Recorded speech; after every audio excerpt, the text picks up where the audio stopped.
It's sad that we are in 2020 and we still have not overcome this thing called racism. You still have to constantly prove yourself to the other race. Why is that happening? Why do we continue to have to say Black Lives Matter?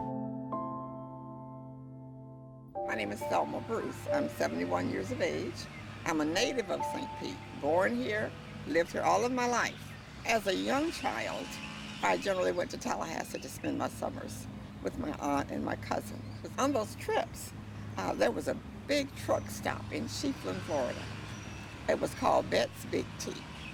And I remember vividly, we always run around the back. And I remember it being a small area with tables and chairs. We were in the kitchen. We could see the cooks. So as a child, 7, 8 years old, I didn't think about it because I was used to being around all blacks. But in retrospect, this was racism in its finest. We weren't allowed in the front. My name is Michael Darrell Shorter Jr., 33 years old. As a black person, my reality is that I have to assume the worst and hope the best. If I am leaving work and I look like this, if I go to a grocery store, I walk in much differently than I do if it's a weekend and I have on casual clothes. I have found myself putting on like a polo and dress pants versus a t-shirt and, jeans, because the reaction is going to be different. Depending on what I wear will determine if I walk directly to my car because I'm walking maybe past a older white lady, or if I go around a couple cars because I don't want her to be startled because there's a black gentleman walking by her. My name is LaQuanda Everett, and my son Cait was 17 years old at the time of his shooting. I got a knock at the door. It was some detectives. They said that Cait was in the car, and they said that the police officer was trying to stop the car, and he shot into the car. They told me, we must get you to the hospital. They didn't expect Cait to live through the night. At that moment, I collapsed on my couch, and I just said, not my baby. Cait did survive the injuries, but I will never get over hearing my son was shot in the head. I'll never get over hearing the details of how he was left in the car with no aid. The social justice movement focus and what's happening today, I truly do believe is going to be a part of history. We won't be silent. We're not going away. This issue is going to be dealt with for once and for all.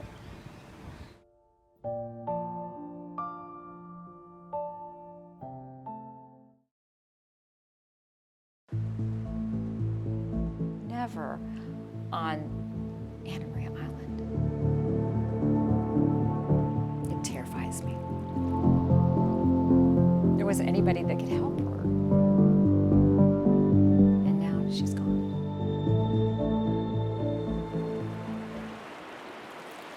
There's something about the sound of waves crashing along the shore. A signal to those passing by that this is a piece of paradise. She just loved being a part of Anna Maria. And it seemed the feeling was mutual. Many on the island counted themselves a friend of Sabina Musso-Buehler. She was my boss at the Trade Winds and Tortuga resorts on Anna Maria Island. She always wanted to have her own resort, so they purchased Haley's, and they made it into something so fun and retro, and I mean, people just loved it. Hello, welcome to Haley's Motel. Please join me for a tour. Nancy Ambrose remembers how happy Sabina and her husband were, but while their business thrived, their marriage did not. Better off as friends, Nancy recalls, and they both moved on. And she was feeling good about herself, and everything was kind of coming together. And then here he comes. I think he said all the right things. A younger man named William Cumber, fresh out of prison for an arson conviction. But, says Nancy, Sabina was enamored. I think she was in love with him. It was exciting. That's the couple at a rally for Barack Obama in 2008. Nancy says her friend was ready to celebrate come election night. The plan was, after the election results came in, for you all to meet at a party. Correct. She never showed. Did you think something was wrong? I just thought she'd left and went home already.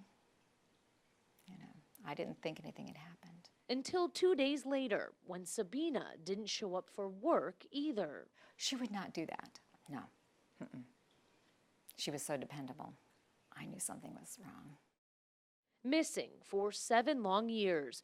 Early on, investigators questioned this man, Robert Corona, found driving Sabina's car 2 days after she disappeared. But it turned out he was a car thief, not a killer, who took the Pontiac Sunbird after finding it abandoned, keys still in the ignition. And then there was Sabina's estranged husband, Tom Bueller, who had not 1, but 2 life insurance policies on his wife. But rather than suspicious, Assistant State Attorney Art Brown calls it standard business practice. After all, the two still owned a hotel together and were good friends. Instead, Brown says investigators had their sights set on the new man in Sabina's life. Mr. Cumber was always the most likely suspect. He was the last person known to have been with Sabine. They had argued. You also had her blood being found on the couch. You had his blood on the floor of that same apartment. Enough evidence to finally, years later, make an arrest. Why it took so long? We couldn't get an answer. The Manatee Sheriff's Office refused to comment. But faced with a murder trial, William Cumber took a deal. He not only confessed, but led investigators to Sabina's body. She said that she couldn't do this relationship anymore because of certain issues. What happens at that point? I lose control. I hit her in the head. She gets scared and she covers her face with her hands. Reached and grabbed her throat until she wasn't moving.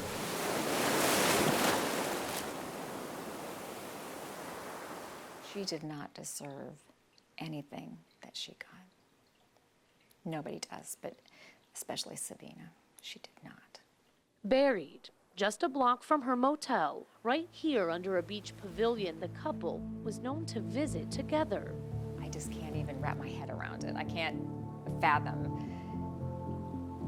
that he took her there. A clear view of the water, its waves sounding against the shore of Sabina's once paradise. In Manatee County, Cait McVey, Spectrum, Bay News 9. There's only one out. Time for the White Sox ace troubleshooter. They called my father El Senor. Pitcher Jerry Staley is sent to the mound by Lopez. But no matter how big his career got, The White Sox dance off the field with a 4-2 victory and the pennant in the bag. he never forgot where he came from.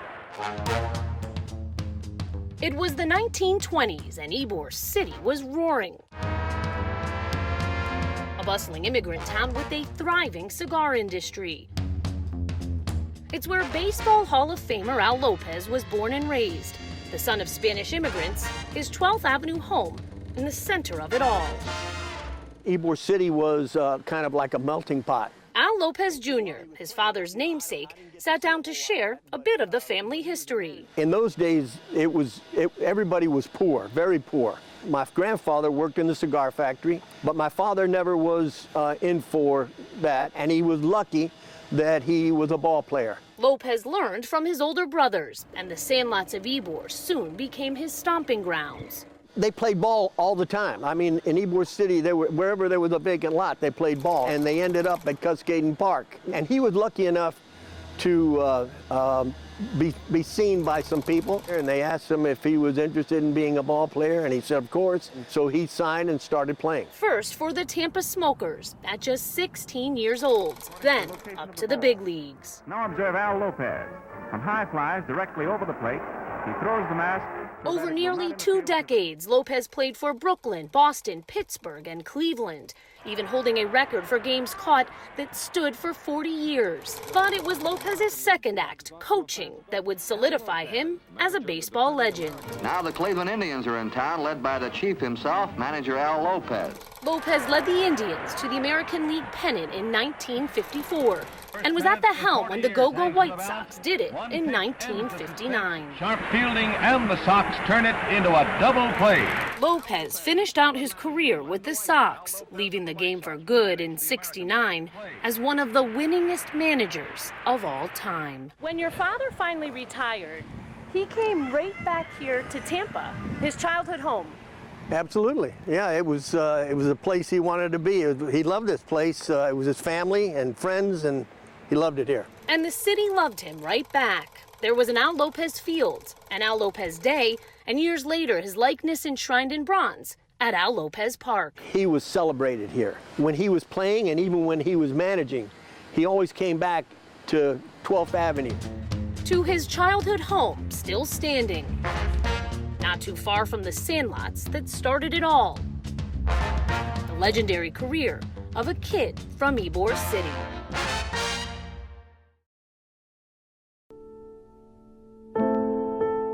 She wrote this for me on our anniversary. Thank you for the best 36 years of my life. All such good memories now winding down to begin the new adventure of retirement. I met Jenny in the Peace Corps. I was just kind of an automatic connection. She's really pretty, and she's kind of like a Mary Tyler Moore. She's just a very, happy person. After we had been in Malaysia for about 4 or 5 months, and then we got married. I had a motorcycle that we had traveled on a fair bit. We built up the bike so that we could put our sleeping bags and all our clothes and my guitar and everything on the motorcycle. And we drove down to Singapore and began our adventure. We eventually came back to the United States after about a year or so. Jenny got pregnant. Now we were 3 of us in the family. She was a perfect mom. You can't but help it, but just be, grateful. The years then go by as they do, and you got to a point where you had to take care of Ginny more than you ever expected. Yes, before she went into the facility, she didn't recognize herself, she didn't recognize me, she didn't recognize the places we had gone. That's why it was so extremely hard. I just couldn't do it anymore. The last couple of years, I've been going 6 days a week. That was my purpose in life, was to be with her, to help her. And then the pandemic hit, and that's where we are right now. We can't connect through a window. I need to be able to put my arm around her. I need to be able to give her a hug. I need to be with her. You finally did get to see Ginny after 5 long months, but it's because she was moved to hospice. To say that's bittersweet is an understatement. I'm very happy that hospice is going to be helping her, but I also know what that means. I'm not prepared to say goodbye. When she passes away, my purpose is gone. Let's see if we can make it another 36 years together. I'll be 99 and you'll be 96. I love you, Ken. Jenny.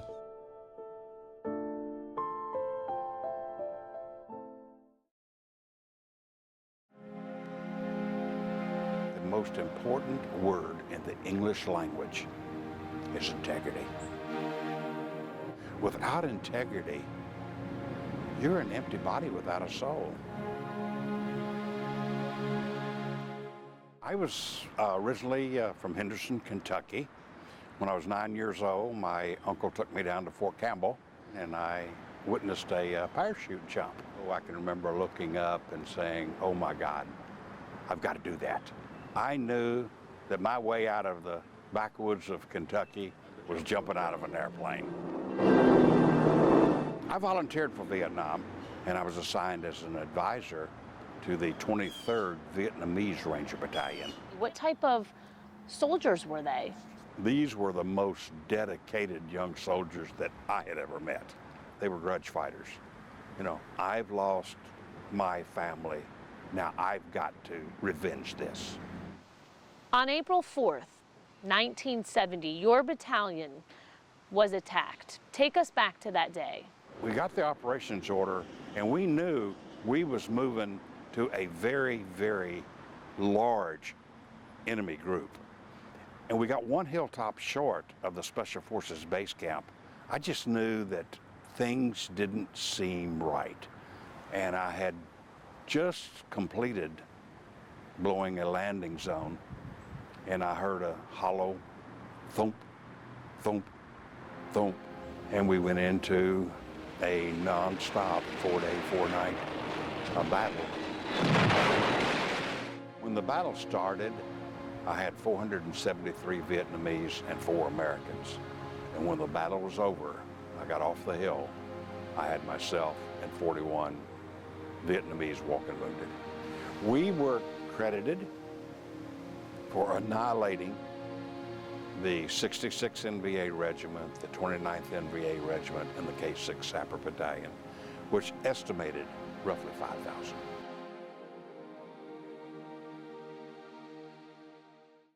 It was 3.5 years later, and you got word that you were set to receive the Medal of Honor, presented at the White House by President Nixon. I've said before in interviews, my presentation was in between Watergate and goodbye. Sergeant First Class Gary L. Littrell. He come in, put the medal around my neck, muttered something, and moved on. What was the feeling when you felt that placed on your neck? I was very humbled. I was a sergeant that had a job to do. I was doing my job. The person to your right and left has to take everything you say for granted. Your integrity means everything, and their life depends on it.